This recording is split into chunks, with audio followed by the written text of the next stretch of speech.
आखिर क्यों एक सांसद वाली पार्टी को बीजेपी ने दे दी लोकसभा चुनाव में 5 सीटें? जानिए चिराग पासवान के साथ होने क्या वाला है और क्या है नुकसान और क्या है मुनाफा। उससे पहले अगर आप भी हमारे चैनल पर नए तो चैनल को सब्सक्राइब कर लें, वीडियो को प्यारा सा लाइक जरूर कर दे। बिहार में एनडीए में टिकटों का बंटवारा हो गया है। लोकसभा चुनाव में बीजेपी 17 सीटों पर चुनाव लड़ेगी, 16 सीटों पर जेडीयू चुनाव लड़ने वाली है, जिसमें से 5 सीटों पर चिराग पासवान की पार्टी लोक जनशक्ति पार्टी के उम्मीदवार मैदान में होंगे। वहीं एक सीट उपेंद्र कुशवाहा और जीतन राम मांझी को दे दी गई है। आगामी लोकसभा चुनाव के लिए बीजेपी ने बिहार एनडीए में चिराग पासवान पर बड़ा दाव लगाया है। उनके चाचा पशुपति पारस को किनारे लगा दिया और सवाल उठता है कि आखिर एक सांसद वाली लोक जनशक्ति पार्टी को बीजेपी ने लोकसभा चुनाव के लिए 5 सीटें लड़ने के लिए क्यों दे दी, और आखिर 5 सांसदों वाली लोक जनशक्ति पार्टी को एक भी सीट लड़ने के लिए नहीं दी गई। दरअसल चिराग पासवान अपने पार्टी के इकलौते सांसद हैं जो पिछले चुनाव में नजर डाले तो चिराग पासवान बिहार की राजनीति में सियासत ढा रहे थे और उनका प्रभाव सबसे ज़्यादा था। इसका अंदाज़ा साफ तौर पर लगाया जा सकता है कि खासकर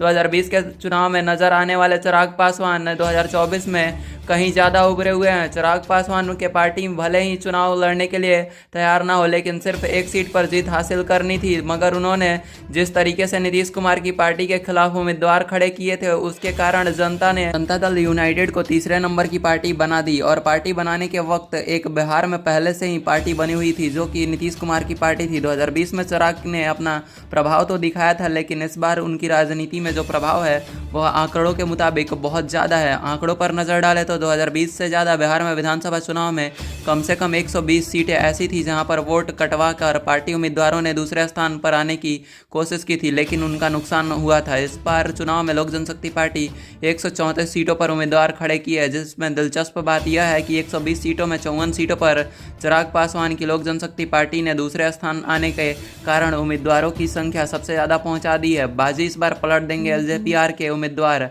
आंकड़े बताते हैं कि 54 सीटों पर लोजपा तीसरे नंबर की पार्टी बन गई है। लोजपा के उम्मीदवार पहले स्थान और दूसरे स्थान पर आने वाले उम्मीदवारों की जीत के कारण अंतर ज़्यादा वोट के नहीं बन रहे। इसका मतलब साफ है कि लोक जनशक्ति पार्टी के इन 54 उम्मीदवारों के वोट अगर दूसरे स्थान पर आने वाले उम्मीदवार को मिल जाते हैं तो फिर चुनाव में बाजी पलट सकती है। इन पार्टियों को नुकसान बहुत ज़्यादा भुगतना पड़ सकता है।